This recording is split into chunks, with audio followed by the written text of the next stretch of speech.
So, did you guys apply to any schools that you didn't get into, and how did you deal with that?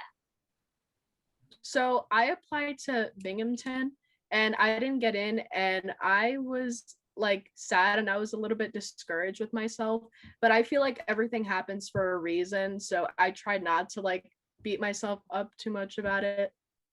Yeah, I did. There was a few that I was either deferred or just flat out denied from, and it was rough. But I mean, they were considered like the reach school, so I was like kind of just hoping for a like long reach there. Obviously, anyway. Mhm. It wasn't the end of the world seeing that I already had options on the table presented back. It wasn't like the first couple letters I got were all denials. So I mean, it definitely was hard to like kind of put into terms when it was like a school you really wanted. But Mhm. knowing you had like other good options in your back pocket really didn't discourage you too much. I only applied to two schools, Western Mhm. and North Carolina State. So I got deferred from state and then I got waitlisted. Mhm. It was rough. Because the campus is just so beautiful there. It's Mhm. big and shiny. It's like totally opposite from here in the city. Um, but like I said, it worked out fine.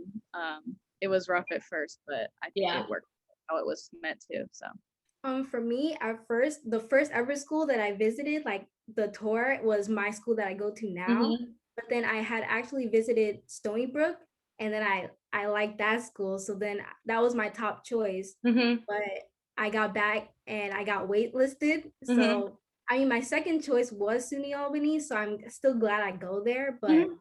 I mean, it wasn't too discouraging for me because I love both campuses and I love Mhm. both schools. So it was okay either way. Yeah.